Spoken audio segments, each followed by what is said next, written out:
सोच कर देखिए, ई के मेडिकल इमरजेंसी सिर्फ हेल्थ को नहीं, फाइनेंशियल स्टेबिलिटी को भी हिला सकती है। आज हम हेल्थ इंश्योरेंस एक्सप्लेन्ड को बिल्कुल सिंपल और बिगिनर फ्रेंडली तरीके से समझेंगे। इस जर्नी में हम देखेंगे इंडिविजुअल प्लान और फैमिली फ्लोटर का डिफरेंस, कैशलेस क्लेम्स का एक्चुअल मीनिंग, वेटिंग पीरियड्स का इम्पैक्ट, क्रिटिकल इलनेस कवर का रोल और हॉस्पिटल कॉस्ट के लगातार बात रहे हैं। तो चलिए काम माइंड के साथ शुरू करते हैं, क्योंकि हेल्थ इंश्योरेंस समझना ऑप्शनल नहीं, प्रैक्टिकल है। अब सवाल यह है कि हेल्थ इंश्योरेंस इतना इंपॉर्टेंट क्यों है। एक ही हॉस्पिटल बिल कभी कभी सालों की सेविंग्स को डिस्टर्ब कर सकता है, स्पेशली जब medical inflation house hold income से तेज बात रही हो। बहुत से फैमिलीज आज भी ट्रीटमेंट का खर्चा डायरेक्टली अपनी पॉकेट से बेयर करते हैं और वही फाइनेंशियल स्ट्रेस क्रिएट करता है। इंश्योरेंस इमरजेंसी में कैश फ्लो को प्रोटेक्ट करता है, लेकिन यहाँ एक इंपॉर्टेंट पॉइंट है, सिर्फ पॉलिसी लेना इनफ नहीं, पॉलिसी के टर्म्स समझना जरूरी है, क्योंकि पेमेंट वही डिसाइड करते हैं। और मेट्रो सिटीज में कॉम्प्लेक्स हॉस्पिटलाइजेशन का बिल 5 रुपीज से 3 लाख उससे भी ऊपर जा सकता है, जब टेस्ट, प्रोसीजर्स, ICU और मेडिसिन ऐड होते चले जाते हैं। इसीलिए नेक्स्ट स्लाइड और भी इंपॉर्टेंट हो जाती है। Now pause for a second, क्योंकि फर्स्ट टाइम बायर्स के लिए ये 3 फैक्ट्स बहुत पावरफुल हैं। पहला, इनिशियल वेटिंग पीरियड, मतलब यूजुअली 30 डेज तक इलनेस क्लेम्स कवर्ड नहीं होते, ऑल्दो एक्सीडेंट्स ऑफ्टन एग्जेम्प्ट होते हैं। दूसरा, PED यानी pre existing disease waiting period का कैप 3 इयर्स या 36 मंथ्स तक रखा गया है। और तीसरा, कैशलेस रिस्पांस के लिए 1 आवर प्रोसेसिंग विंडो का पॉइंट बहुत इंपॉर्टेंट है, क्योंकि इमरजेंसी सिचुएशंस में टाइम ही सब कुछ होता है। But here's the real point, सिर्फ क्लेम अप्रूवल ही नहीं, फाइनल डिस्चार्ज अप्रूवल भी टाइम बाउंड हो सकता है, और यह कस्टमर एक्सपीरियंस को डायरेक्टली अफेक्ट करता है। अब जब अर्जेंसी क्लियर है, तो चलिए पॉलिसी स्ट्रक्चर समझते हैं। अब हम आते हैं EK basic but crucial choice, PAR, individual plan या फैमिली फ्लोटर।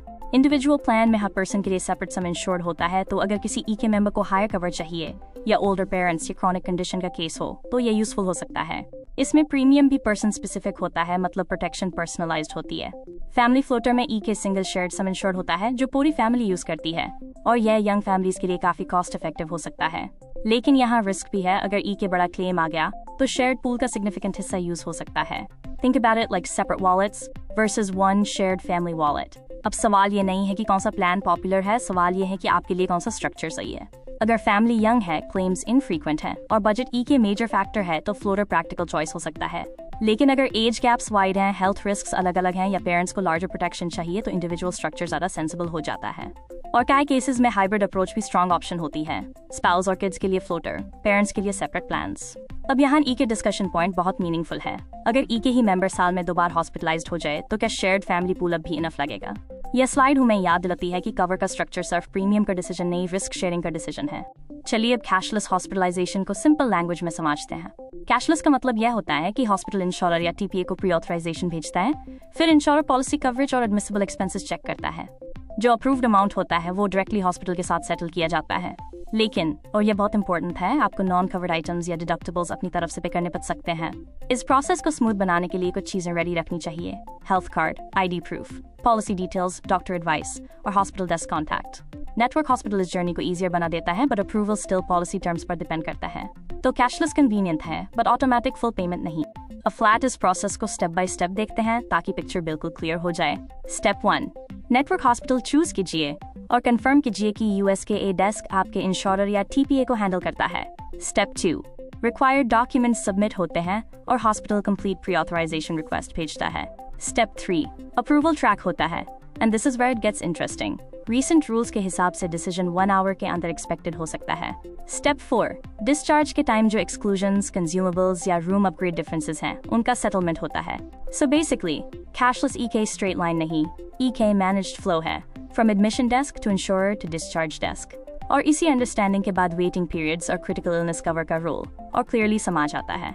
अब हम EK और इम्पोर्टेंट कॉन्सेप्ट पर आते हैं, वेटिंग पीरियड्स और critical illness cover. Waiting period का सिंपल मतलब है कि पॉलिसी स्टार्ट होते ही हर चीज इमीडिएटली कवर नहीं होती। इलनेसेस के लिए इनिशियल वेट ऑफन 30 डेज होता है, प्री एग्जिस्टिंग डिजीजेस के लिए वेट 36 मंथ्स तक हो सकता है, और कुछ स्पेसिफिक डिजीजेस के लिए सेपरेट वेटिंग पीरियड्स भी अप्लाई कर सकते हैं। हाँ, एक्सीडेंट्स जनरली इमीडिएट कवरेज में आते हैं। अब क्रिटिकल इलनेस कवर अलग नेचर का होता है, यह लिस्टेड डायग्नोसिस पर लमसम पे आउट देता है। यह रेगुलर हॉस्पिटलाइजेशन रिइंबर्समेंट जैसा नहीं होता, यह इनकम लॉस और नॉन मेडिकल कॉस्ट के लिए यूजफुल हो सकता है। और यहाँ EK की लाइन याद रखिए, रेगुलर हेल्थ कवर बिल्स पे करता है, जबकि critical illness cover emergency CA। अब थ्योरी को EK simple real world comparison से कनेक्ट करते हैं। केस A में यंग कपल और चाइल्ड है, ऐसा सेटअप फैमिली फ्लोटर के लिए सूटेबल हो सकता है, क्योंकि क्लेम्स का रिस्क स्प्रेड होता है और बजट एफिशिएंसी इंपॉर्टेंट होती है। लेकिन फिर भी सम इंश्योर्ड इतना होना चाहिए कि ई के सीरियस हॉस्पिटलाइजेशन को अब्सॉर्ब कर सके। केस बी में जब ओल्डर पेरेंट्स सेम फ्लोटर में ऐड हो जाते हैं, पिक्चर चेंज हो जाती है। एक मेजर हॉस्पिटलाइजेशन शेयर्ड पूल को एग्जॉस्ट कर सकता है और इसीलिए सेपरेट सीनियर प्लान ज्यादा प्रैक्टिकल लग सकते हैं। अब यहाँ डिस्कशन क्वेश्चन भी शार्प है, क्या आप आज प्रीमियम बचना पसंद करेंगे या कल ई के लार्ज क्लेम के अगेंस्ट बेटर प्रोटेक्शन चाहेंगे? यह स्लाइड हमें डिसीजन मेकिंग को रियलिस्टिक लेंस से देखना सिखाती है। चलिए अब कुछ कॉमन मिसकंसेप्शंस को ब्रेक करते हैं, क्योंकि यहीं पर लोग अक्सर कंफ्यूज होते हैं। पहला मिथ, कैशलेस का मतलब हर रुपए कवर हो जाएगा। रियलिटी ये है कि एक्सक्लूजन्स और नॉन पेएबल्स फिर भी रह सकते हैं। दूसरा myth, critical illness cover regular health insurance को रिप्लेस कर देता है। नहीं, ये रिप्लेसमेंट नहीं, सप्लीमेंट है। तीसरा मिथ, फैमिली फ्लोटर हमेशा चीपर और बेटर होता है। But here's the real point, value depend करती है फैमिली के एज मिक्स और रिस्क प्रोफाइल पर। तो जो चीज सिंपल लग रही थी, एक्चुअली यूएसए में काफी नुआंस हैं।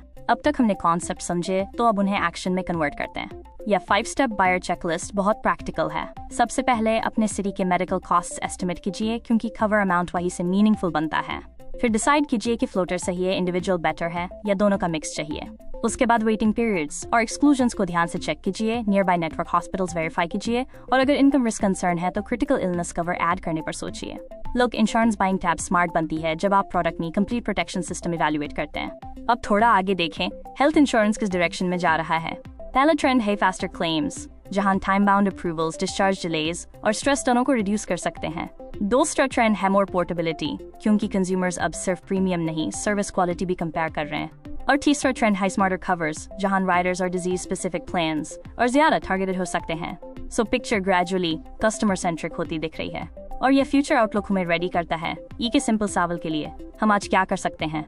अब बात सीधी एक्शन पर आती है। आज ही आप अपने फैमिली मेंबर्स को एग और रिस्क के बेसिस पर लिस्ट कर सकते हैं, nearby network hospitals check कर सकते हैं, वेटिंग पीरियड और पीईडी क्लॉजेस ध्यान से पढ़ सकते हैं, और ये भी पूछ सकते हैं कि कैशलेस अप्रूवल प्रैक्टिकली कैसे हैंडल होता है। साथ ही अपने सम इंश्योर्ड को लोकल हॉस्पिटल कॉस्ट के अगेंस्ट रिव्यू करना जरूरी है। अभी के ऑनेस्ट सेल्फ चेक करिए, अगर नेक्स्ट मंथ हॉस्पिटलाइजेशन हो जाए तो क्या आपकी करंट पॉलिसी और सेविंग्स इनफ होंगी? यह अनकंफर्टेबल क्वेश्चन है, लेकिन एग्जैक्टली इसीलिए इम्पोर्टेंट है। इंश्योरेंस को मॉनसून के अम्ब्रेला की तरह समझिए, बारिश शुरू होने के बाद लेने से फायदा कम हो जाता है। तो चलिए 3 बिगेस्ट टेकअवेज को लॉक कर लेते हैं। पहला, स्ट्रक्चर मैटर्स। फ्लोटर या इंडिविजुअल का डिसीजन सिर्फ प्रीमियम देखकर नहीं, फैमिली रिस्क देखकर लेना चाहिए। दूसरा, terms matter. Cashless, waiting periods और एक्सक्लूजन्स ही एक्चुअल क्लेम आउटकम को शेप करते हैं। तीसरा, टाइमिंग मैटर्स। जल्दी पॉलिसी लेने का बेनिफिट यह है कि वेटिंग पीरियड्स भी जल्दी कंप्लीट हो जाते हैं। Now look at this carefully, पूरी डेक का एसेंस यही है। सही पॉलिसी वही है जो सही टाइम पर, सही स्ट्रक्चर के साथ सही टर्म्स को समाज कर ली जाए। और अब हम क्लोज करते हैं। Thank you. आज हमने हेल्थ इंश्योरेंस को कॉम्प्लिकेटेड जार्गन के बिना सिंपल और प्रैक्टिकल फ्लो में समझा, और अब डिस्कशन, क्वेश्चंस या पॉलिसी कंपैरिजन यहीं से स्टार्ट हो सकते हैं। अगर कोई टर्म जैसे पीईडी, टीपीए या फ्लोटर अभी भी अनक्लियर लग रही हो, तो वही नेक्स्ट कॉन्वर्सेशन का बेस्ट स्टार्टिंग पॉइंट है। ऑलराइट, आईएसएस पॉइंट के बाद फोकस क्लैरिटी पर है, कंफ्यूजन पर नहीं। चलिए Q&A शुरू करते हैं।